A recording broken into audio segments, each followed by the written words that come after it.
guys, welcome back. My name is Holly, aka Scorn the Barber, and I am here with Erica. Erica is owner of Certified Grooming Studio. Yeah. Sorry, I almost said barbershop. Studio. Your Instagram handle is I am Erica.Kennedy. Yes, please follow her. Yeah. This woman is in our community. Everyone likes to refer to her as the big sister, or I like to refer to her as the mother of the barber community. She is really good about getting the community together and uplifting others. And I knew when my husband came to me and was like, Holly, you're doing a YouTube channel, you have to do it. Like, this is just what we're doing. And I said, okay, here we go. And the first person that came to mind, a few came to mind, but I was like, I got to interview Erica. Wow. I got to interview Erica. And so far, you've met the people that are really in my tight circle, the people that I look up to. And even though we don't talk, I watch, I listen, I hear you. And I've only met you 2 times in person, but you've planted those seeds in me. And so I just wanted everyone else that's watching this to get a chance to meet you and get that same seed, hopefully, because this woman is just all good. Like, just good vibes. She loves the Lord. You don't get this many genuine people anymore, not only in barbers, but just people in general. And she wants good from you. She really does.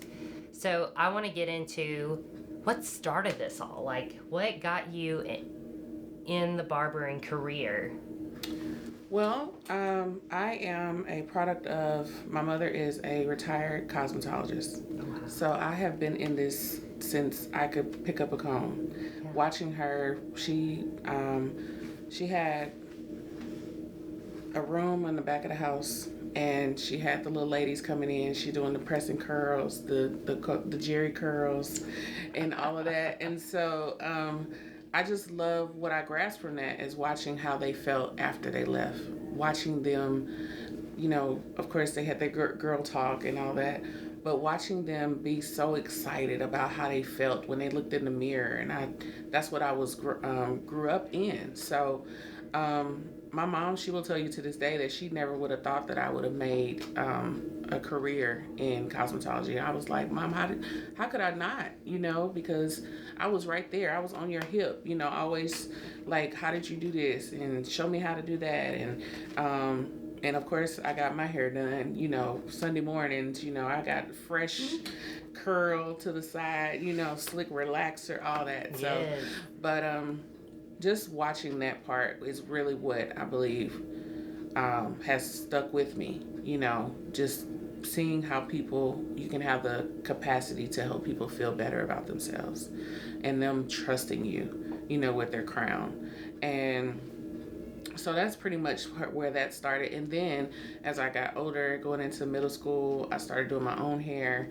And my friends were like, well, who did your hair? And I'm like, me. They were like, well, can you do my hair?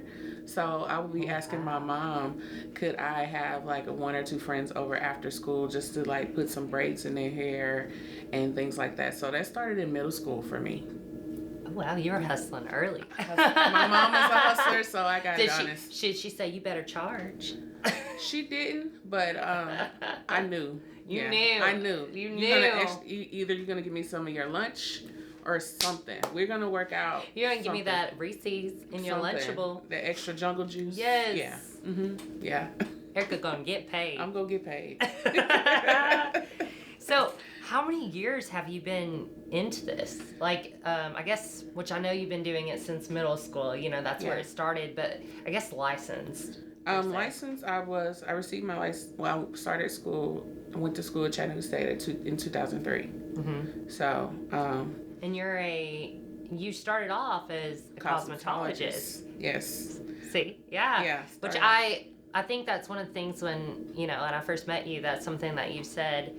And I was like, oh, I immediately connected because I was starting to venture into that world, but I was scared because it's intimidating. Yeah. Let me tell you, it is very intimidating. Yeah. And at the time, I didn't really feel very, like, it wasn't, I think it was my own insecurities a lot of the time, but I didn't really feel like women were necessarily welcomed in a lot of barbershops yet. Right. There were many that did, but the ones that I encountered, I felt that, and I could have been completely wrong. Could have been my own insecurities. But I wanted you to get into that. Like, you started in cosmetology, Right. and go from there.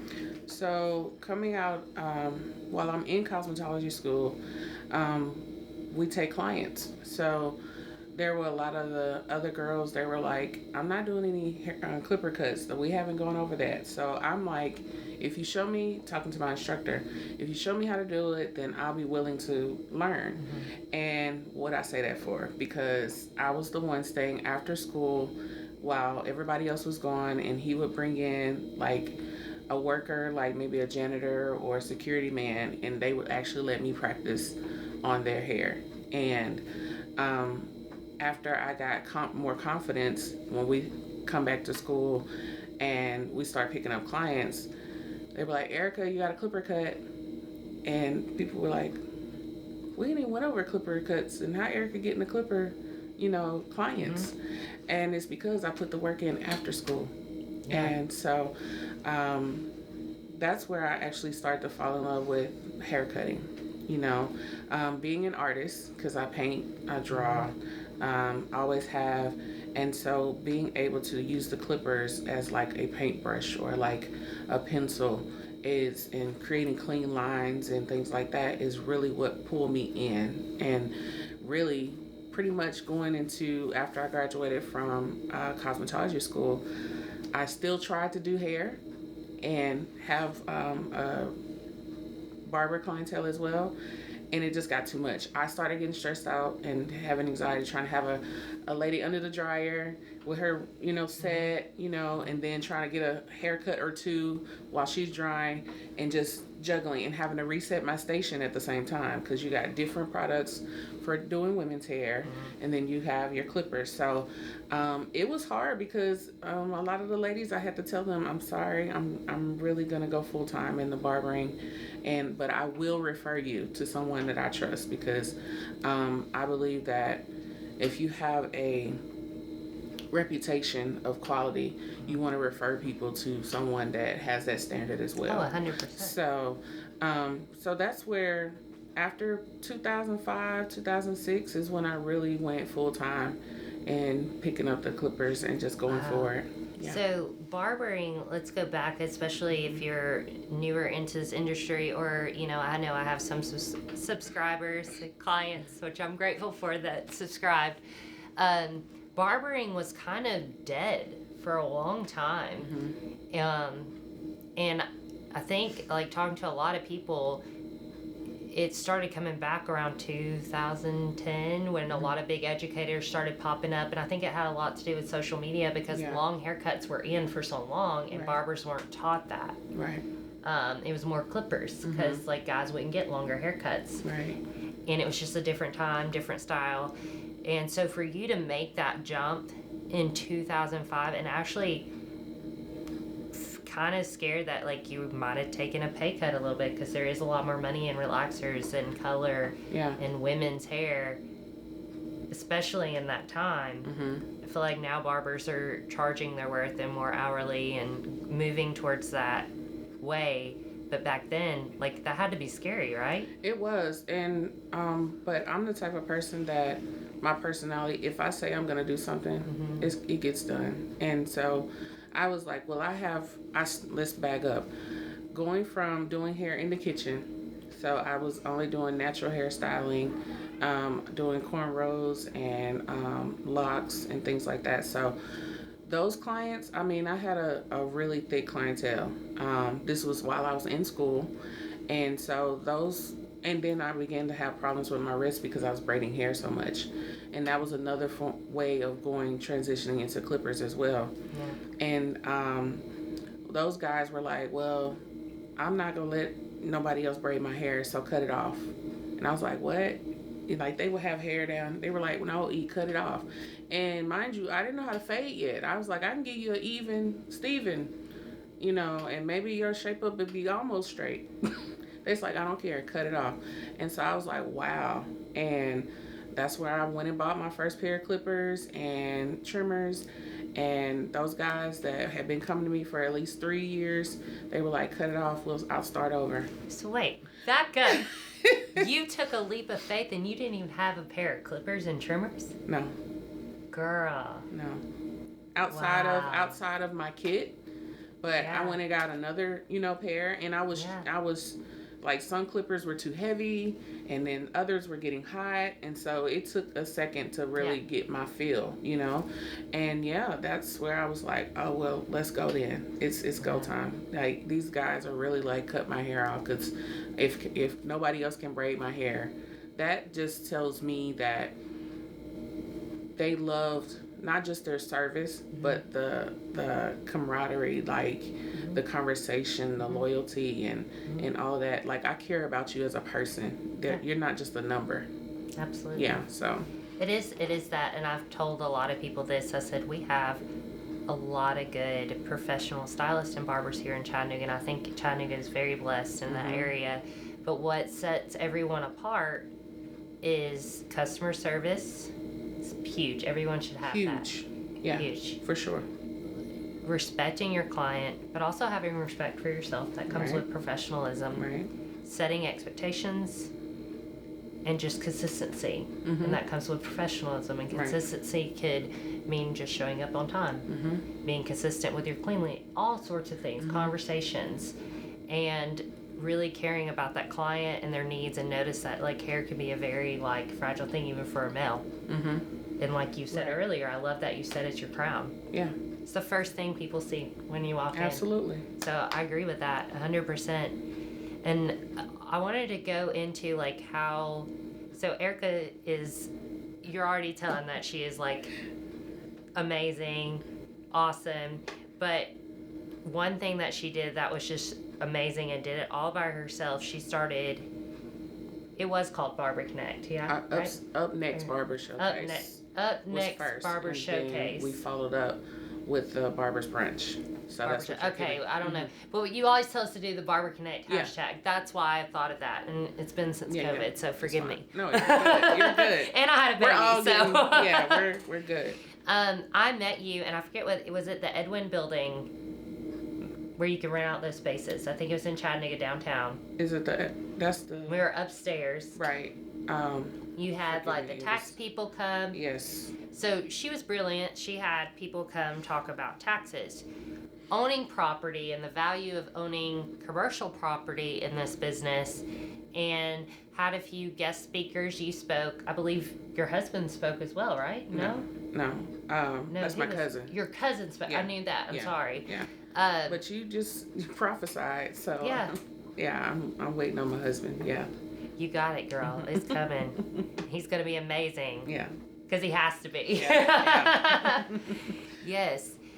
And she spoke, and I just immediately connected. She is definitely like super a go-getter, no excuses. You can do it if you work for it. Yeah. And then also I noticed her faith, and that was another reason I connected too. And her professionalism and where she started and how she worked for it and was humbled about it. And you felt that energy about her.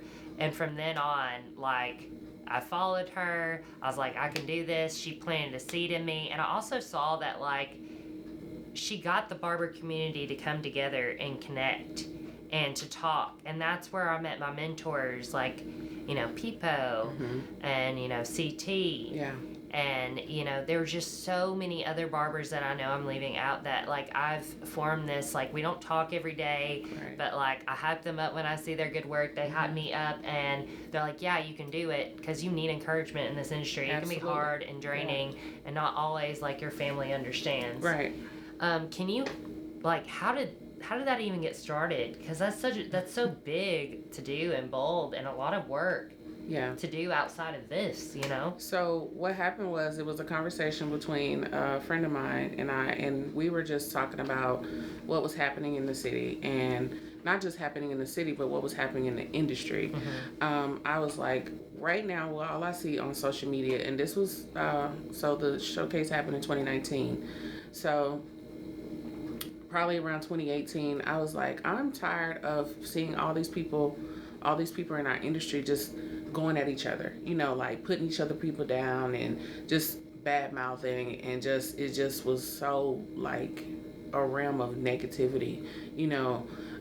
You could see a lot of competition against barbers, and I'm like, what happened to talking about the best service for your client, you know? But it was a lot of gossiping, backbiting, and things like that. And as me, I try to stay in a positive bubble, you know, but I just got tired of hearing about it. And so basically I'm venting to this friend, and she's like, well, sounds like you need to do something about it.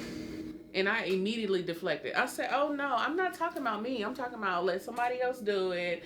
And like, no, I don't feel like I'm called to do that. And she's like, well, obviously God put it in your spirit for a reason, so why not do it? So basically she like put up or shut up, you know.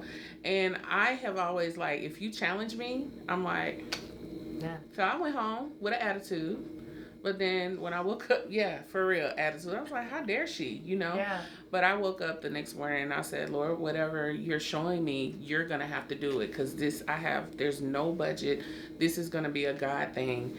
And when I say from a zero budget to, and not knowing how it was going to be, like literally every day God was giving me a download. Okay, now call this person.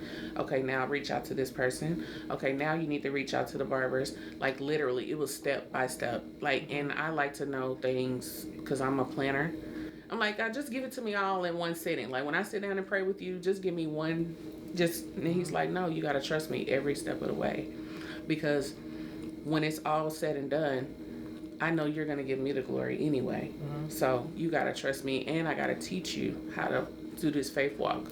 So that whole thing happened in 52 days from start to finish. Wow. Up next, Barber Showcase happened in 52 days from a zero budget until after everything was paid for, and everybody that participated, all the vendors, even barbers, the heavy names down in Atlanta. I have Atlanta barbers, celebrity barbers come. I had one come all the way from Cleveland, Ohio. I had South Carolina barbers. And that just blew me away because I had a lot of stress, anxiety, just wondering how it was going to happen. But I was like, okay, God, you gave me a vision. And my heart and the motive was to shine the light on the next generation. I said, I wish that someone had shined a light on my generation coming up. So that's where my heart was. I was like, there is so much talent in not just our city. But at the time I was like, I don't want it's like negativity is like a cancer. Absolutely.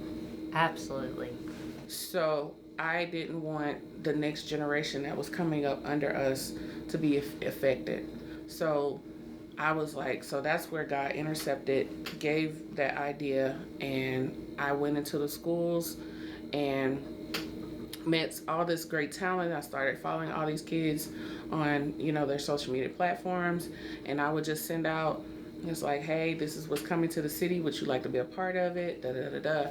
And to see what happened in those 52 days, from photographers, from videographers, from vendors, to the talent that came, still to this day blows my mind, because in total they came up to over $7,000, and I don't know where that money came from tangibly, but it was because people were pouring into the vision, and it happened, and God gets all the glory for that, because absolutely.